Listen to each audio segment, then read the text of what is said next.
But I must acknowledge here today, growing up in King Street, South Carolina, less than an hour or so from when we're sitting here today, this was not presented to me.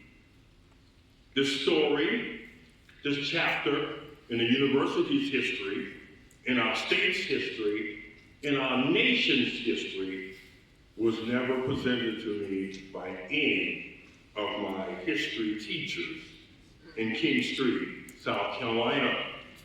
And sad to say, there may be others sitting in the audience that had that potentially same experience until you arrived here on the campus of SC State College. I would not be standing here today if it wasn't for what I learned, what I gained about history, this institution, in the Orangeburg Massacre, sitting quietly in room 101 in Nance Hall. But we gather today because memory matters. The philosopher George Santiago once wrote, "Those who cannot remember the past are condemned to repeat it." These words are not merely reflections, they are instructive. They call us to be vigilant, to educate, and to operate with moral courage. To understand that night of February 8th, 1968, we must understand the moment in which it occurred. As we heard earlier, just 4 years earlier, in 1964, Congress passed the Civil Rights Act, landmark legislation that aimed to dismantle legal segregation and discrimination in the United States. Armed with legal foundation, students from SC State College, Claflin College, and Wilkerson High School exercised what they believed correctly to be their constitutional right to peacefully protest. They were not criminals. They were not insurgents. They were young people standing on the right side of law, right side of history, standing on business. Yet, in the days leading up to the protests, they were labeled, as our nation has often done in its 250-year journey, as agitators, as militants, as rioters, even communists. But they called for equal treatment.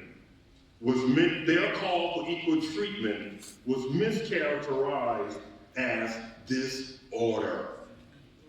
Their courage would not allow them to retreat despite the threats.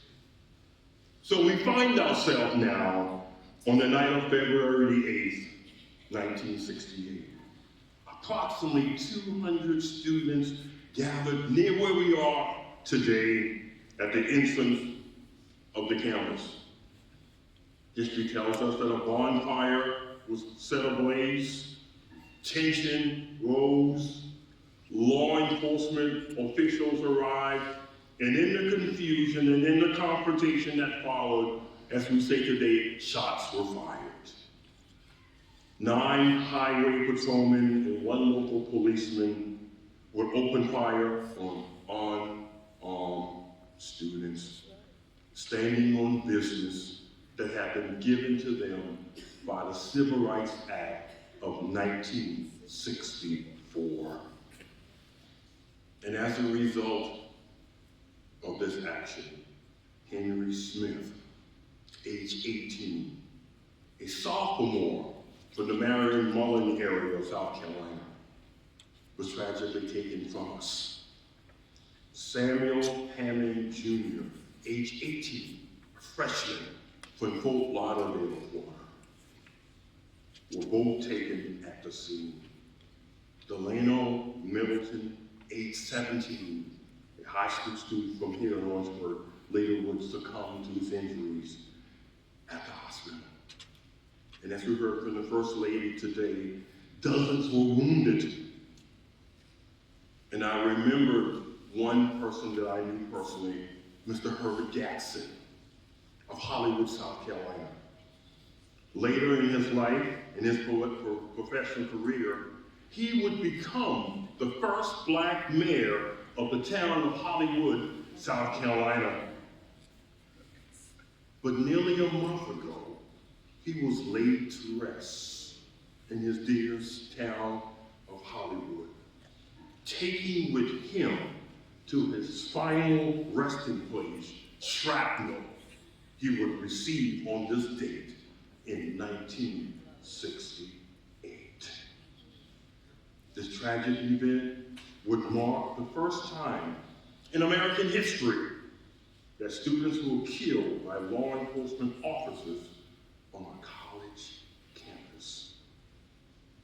Let that truth settle in on us.